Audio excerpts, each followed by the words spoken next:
Hello and welcome to another edition of the News Project In Depth here at GNAT TV. I'm Andrew McKeever. It's my pleasure to be your host today, and it's also my pleasure to have with us a very special guest here in the studio.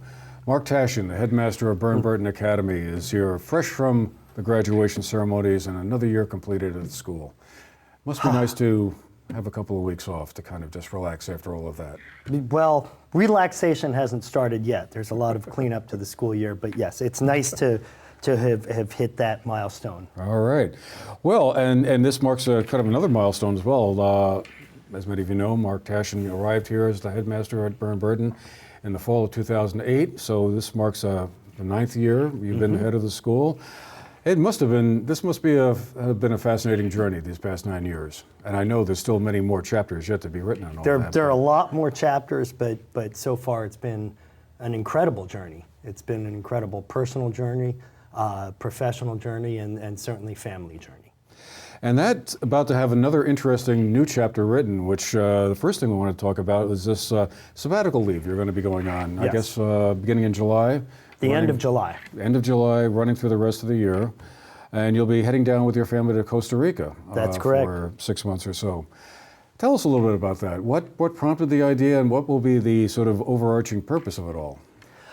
So the notion of a sabbatical really started to evolve as it became clear that, or looks like I'm going to be here a while, right? So, next year is my 10th year, and my youngest kid is 3 years old. So I do the math on that, and he's graduating from Burton 15 years from now. That puts me at 25 years of service, and I actually think that's going to happen, as does the board, and I think we've agreed that we want that to happen. So the board offered the opportunity of a sabbatical to reflect, to rejuvenate, to recharge, and to make sure that I don't suffer from what I think a lot of people in this position suffer from, which is burnout. So think of this as preemptive. I'll tell you, I don't feel the slightest bit of burnout yet. I've loved everything I've been doing for the last 9 years, but I'm also no fool and recognize that I've got what is truly a once-in-a-lifetime opportunity to take my family and go on the kind of adventure that I encourage our students to do, and that we encourage faculty members to do as well. Why Costa Rica? What drew you to that location? So when my wife Erin and I started thinking about sabbaticals, we knew we wanted to go to a Spanish-speaking country because we both have what I would describe as horrific Spanish skills. We like it, we butcher the language, and we want to get better at it. So we thought the only way to get really good at a language is to immerse. So we want to immerse in a Spanish-speaking community. And we also knew we wanted a community experience. By that I mean, we want to dive into a place where we're building real relationships with people, not going to some place like pick your great cities of the world, New York City, Paris, Madrid, and I know Paris is French speaking, but it's an incredible place. You go and you see the sights, but it's very hard to really connect within a community in that environment. So we knew we wanted to go to a community much like the community in this area, where you just find yourself connected with people. We knew we wanted the lifestyle and the way of living to be very different. So we didn't want to go from modern life in Vermont to modern life in some Spanish-speaking country. And we also knew we wanted to be connected with the natural environment in some way. And we want our kids to have an appreciation for and a respect for the environment that comes from living close to the environment. When you intersect those criteria, Costa Rica becomes absolutely perfect. We're going to be in a town called Monteverde, which is in the middle of the mountains. Monteverde actually means green mountains in Costa Rica. They're going to be in school. Their school is 95% Costa Rican. So they're going to be immersed. They're going to be speaking Spanish or failing. And I think they're going to figure out how to speak Spanish. And they're going to develop these relationships and friendships with Costa Rican kids who are living a very different life than what we have here in Vermont and what we have here in this country. Is this like a city or a town, medium-sized town, or? It's a small town. I mean, it's really Roughly the size of Manchester? It's the size of Manchester. Oh, okay. So there's some similarity in size. There's similarity in that it's a destination for visitors because of its natural beauty. But we get to immerse, and that's a special thing. So what will you be doing then while you're immersing in Hispanic culture and learning to speak Spanish and kind of being a parent and all the rest of that? Will you be doing any writing or kind of thinking about what the next phase is in your time at Burn? Yes. So I expect, first, kind of from a logistical standpoint, we have our family life down there. You get the kids to school, and all 4 will be in school. Erin and I are planning on taking intensive Spanish classes so that we're getting some academic or some professional training for our Spanish development, along with the many conversations that we can start to develop. And I expect to be able to read and reflect and write and think about all kinds of things, including Burr & Burton and leadership and direction, all these kind of big picture things. I don't have some specific project other than 5, we'll go at the end of July, we'll be back at the end of December, and I fully expect to come back with, some, in ways I can't even envision right now, a very different perspective on life, on the world, on education, and on my role as a leader at Burr & Burton. Now, do all faculty members at Burr & Burton get opportunities to take sabbaticals? I believe there is a program you have. There's a program, thanks to Wendy and Barry Rowland. They set up what's called the Rowland Sabbatical Program. So each year, one faculty member gets to go on sabbatical. It's a 1-semester sabbatical, and they go on some sort of adventure of their own design. Sunny Wright, who just retired this year from Burr & Burton, she kicked off the sabbatical program back in 2000, I want to say 2007 or 2008, and where she went to South Africa and was teaching writing in a South African township. This fall, Barb Mensch is going on sabbatical, and she's going to go to a variety of schools in the United States as well as overseas, also actually in South Africa.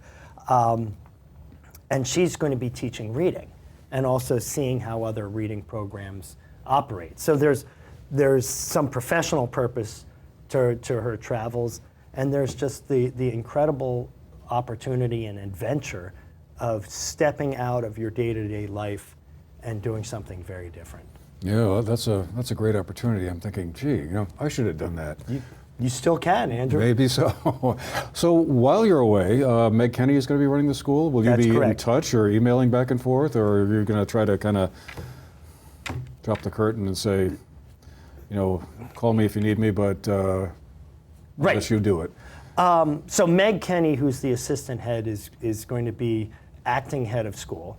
I'll tell you, she's incredibly capable and thoughtful and talented, and we have what I consider to be an amazing professional partnership. So I'm not only am I confident, I'm delighted that she has the opportunity to really operate in a different way than she has before. And I think she's incredibly ready for it. I know the board has full confidence in her. How do I expect to keep in touch? She's running the school. I expect to keep in touch because we'll keep in touch in some way, but in no way, shape, or form can I even pretend to be making decisions from afar or running the school from afar. That sort of defeat the whole purpose, I guess. Well, it would certainly undermine her role as acting head of school. And if I want her to be effective, and I do, and we do, then she needs to make the best decisions she can make based on all the information she gathers. Can I be a sounding board? If she calls me up and says I need to talk about this, of course I'm going to talk to her about it. But what I must not and cannot do is call her up and say, what's going on? And, ask questions. Right. Okay, well, what about if you do? Yeah. No. Right. I have to recognize that she's going to make better decisions when she's relying on the team around her. Amen. So, and I do recognize that. This isn't an escape, though, and I'll tell you, I not only do I expect to keep in touch in certain ways, I want to keep in touch. I love Burton, and so from Costa Rica, we have this thing called the internet, and I expect to be able to keep in touch in strategic ways, but not in operating ways, if that makes sense. Yeah. So you'll be arriving back in the middle of the winter after just being down in the tropical climate there of Costa Rica, and that'll be a bit of adjustment. Is there going to be anything in particular you can think? I realize 6 months down the road is a long time. Right. That you'll want to sort of initiate when you get back, or is there going to be is there something on your mind you think, when I get back after having been away for a little while, I want to focus on this or that? Or so. I'm glad you're asking this question, and what it brings to mind is that I get to go away, and that's an incredible opportunity. The school gets to not have me around, and some will think that's a pretty good opportunity too. And I say that because what I would like to do when I come back in January is re-enter fresh. And I don't mean fresh in terms of refreshed. I mean, I want to be able to come back into the school and treat it with the same respect and sensitivity that I would if I were a new head coming into the school. I want to come back and reconnect with people in a personal way and in a professional way where I do a lot of listening and understanding, because people will have that break and I will have the break. And I think it will set up the possibility for really interesting conversations about our school, about our future. And I also will, I think, want to really be thinking about my next phase of leadership. The first 10 years should be different from the next 10 years. And I want them to be different. And I want to be better at it. So how do I do that? I think the start is to re-enter thoughtfully and have these conversations that will really help me set up the next 10 years for all of us. When the election results became apparent last November, clearly one of the messages, it seemed to me, was this not only a polarized and very divided kind of country, but also a lot of angst, anxiety, worry, and concern on the part of a lot of folks who were feeling that the economy of the country was no longer kind of on their side, so to speak.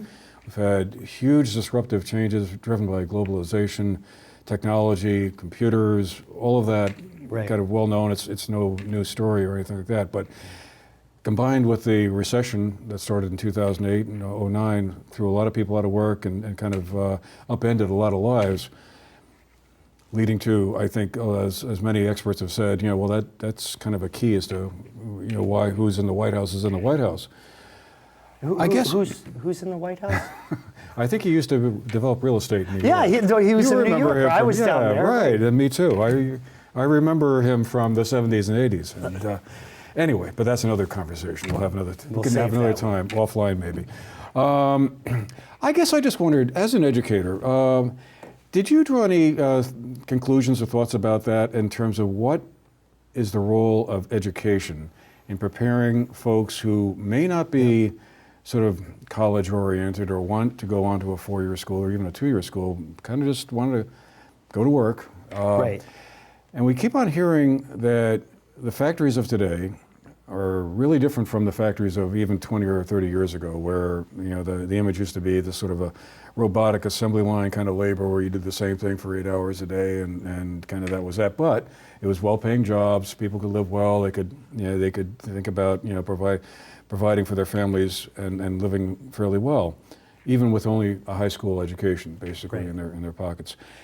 Do you think, given all the changes that we've seen over the last 20 or 30 years, that the time has come to rethink what the curriculum of high school should be, and maybe elementary schools for that matter too, should it still hew to the old liberal arts idea of teaching students how to think and be problem solvers and expose them to a wide range of subjects and let them, as they grow up, say, well, I really want to be an engineer, I really want to be a doctor, I want to be a bricklayer, whatever it may be. Right. Or has the time come when we need to kind of focus more on training kids so that they'll be able to qualify to get a job when they turn 18 and they're not planning on going on to higher education? So I'll point out, first of all, I'll start with the training to get a job. If we try to do that in a specific way, we're trying to train kids for jobs that right now don't exist. So how are we going to do that?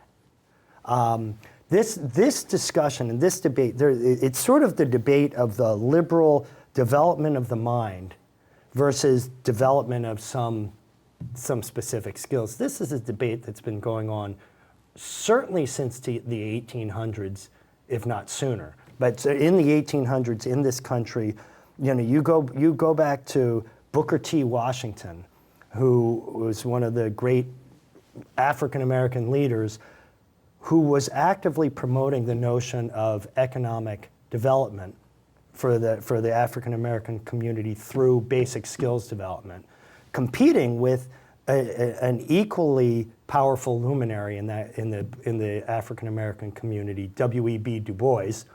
And Du Bois was promoting the notion that the mind needed to be developed to its fullest. And that is what would ultimately lead to an equal and just society. So there are either competing views or they're complementary views. But again, this goes back 150 years or 130 years, 100 years, and it continues today. I believe that there are, what we've learned certainly in the last 10 years, we've added to the educational vocabulary notions such as a growth mindset, right? So what's a growth mindset? A growth mindset is a mindset where we recognize that so-called intelligence or IQ points those are not fixed and limited at birth. And the studies show that the more you use your mind, the stronger it gets. And if we can get kids to buy into the notion that their mind gets stronger through problem solving, they do better than if they reach a conclusion about their own inherent limitations early on in life. So we've got growth mindset. We've got this concept called grit, right? What's grit? Grit is what you grew up with when your mom said, if at first you don't succeed, try, and try again, right? But we framed it in education through academic studies that show that if you have this thing called grit, or if you develop this thing called grit, which is really determination, perseverance, refusal to give up, buy into a growth mindset, I just haven't learned how to do it yet, that you'll get better. And these are fundamental markers of success. There are also 21st century skills, that collaboration, teamwork.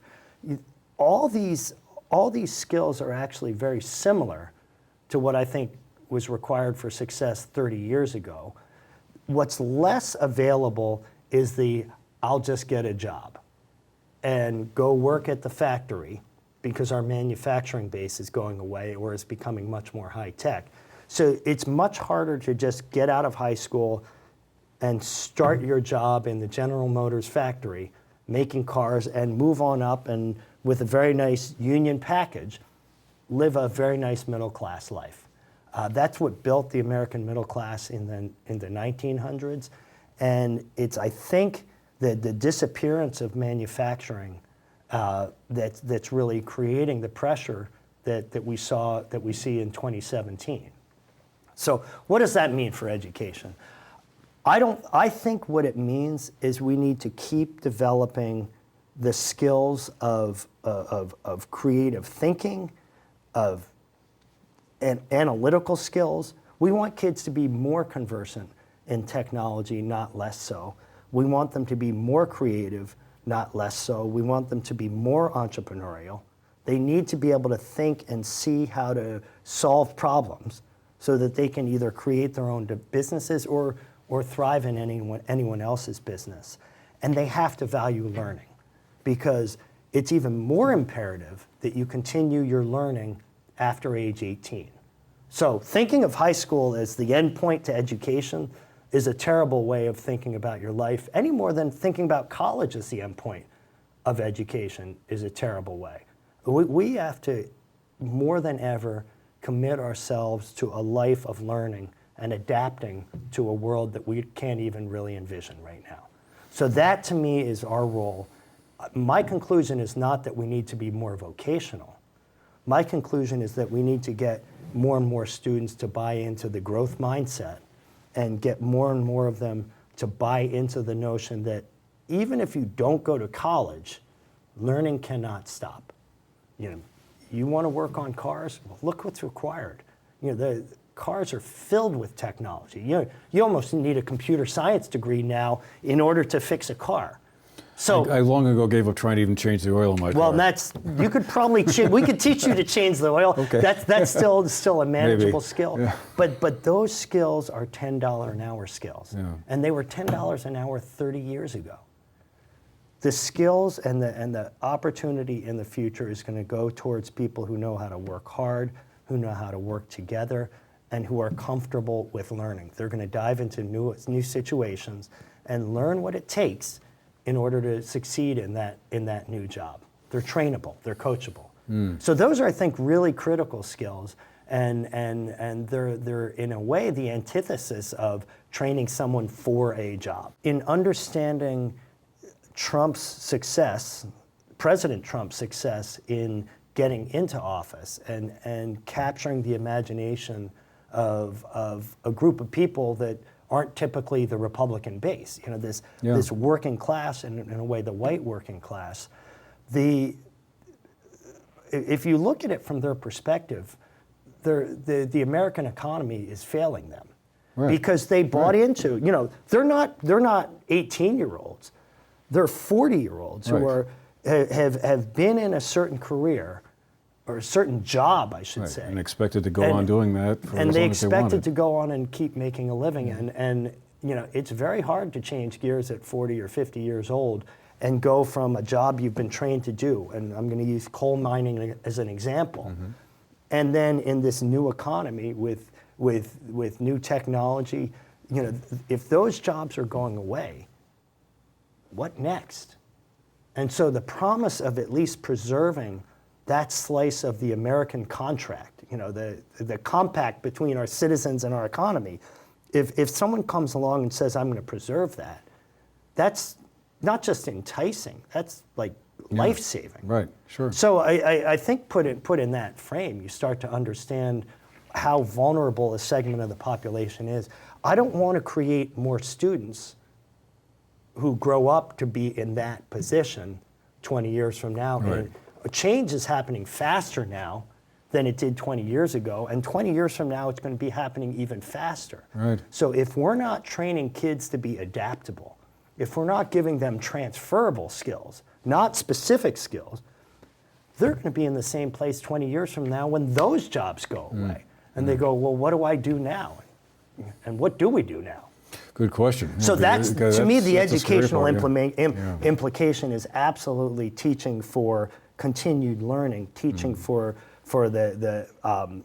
adaptability, teaching for innovation, and hopefully, and at the end of the day, like work ethic, perseverance, those things will win the day.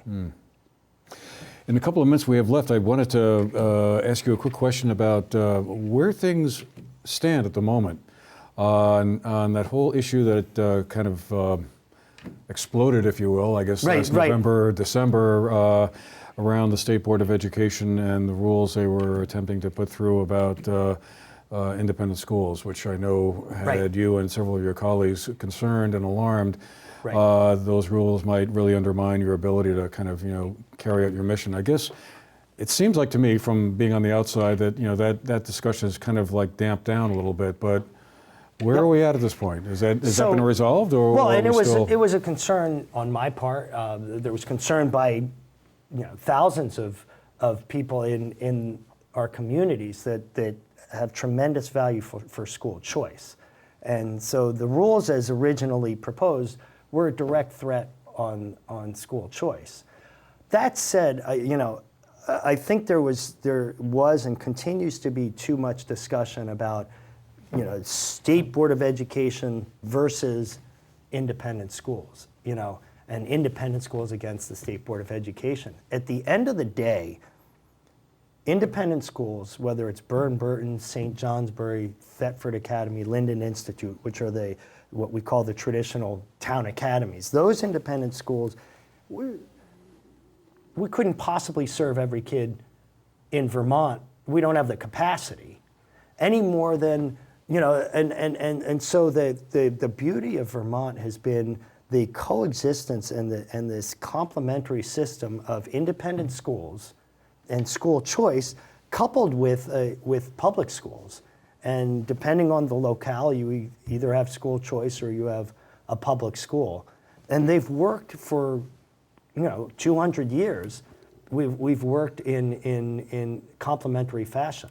That's the tapestry, that's the landscape of education in Vermont. Mm-hmm. I think we need to recognize, and I'm delighted that we have a governor that I think does recognize the strengths that independent schools add to that tapestry. And I think you have to also recognize and appreciate the role that the more traditionally structured public schools add to the overall educational landscape. And if we can approach it with that sense of mutual respect and understand, are there problems created? Sure there are. Where are the problems? Let's solve the problem. But let's get away from the notion that there's going to be a blanket solution that will ultimately create more problems and additional problems, even as it may solve some. Mm-hmm. So that's kind of where we are. The state legislature has put all the discussions on hold and has formed a study committee to address some of the more contentious issues that we're facing in discussion with the State Board of Education. And I'm hopeful that study committee can help appreciate the whole landscape and help everyone appreciate the whole landscape and preserve it for all its great strengths. And then if there's some tweaks needed, let's make the tweaks, because we're all in it for kids. So this sounds like this study committee, would they be reporting back next year, early next year? They're, I believe, supposed to report back on December 1st. Okay. Right about the time you're going to be getting right back up, right at the time I'll be getting Some back. Things don't I change. will be keeping in touch and paying attention to what's going on there. Okay. Well, it'll be interesting to see how that goes when we get to that point. But for the moment, I guess things are sort of at a resting point, it sounds like. Yes, exactly. Okay. Great. Well, Mark, thank you so much for taking the time to come down and talk to us about all these things. I wish I were going to Costa Rica for 6 days would be good. Well, if you want, you come down, bring these cameras, all right. and we can do a show. We can do a show from Costa Rica on location or whatever. Yeah. I'll tell you, at the same time that I truly I'm deeply excited to go on this adventure, I also can't wait to get back. I absolutely love this community. I love raising my family here. I feel, my sense of allegiance to Burton is like nothing I've ever felt, because I think that Burton as a school connected with its community is like nothing I've ever seen. So I can't wait to get back, and I can't wait to get on with the next 10 years. All right, and then we'll have to have you come back in January, like I said. We'll do that. Give us the update. All right. Well, thank you. Thank you, Mark Tashian, for being here with us today and sharing some thoughts on education and the next 6 months. And thank all of you for watching as well. This has been the GNAT TV News Project In Depth. It's been a pleasure being with you today. We'll see you the next time.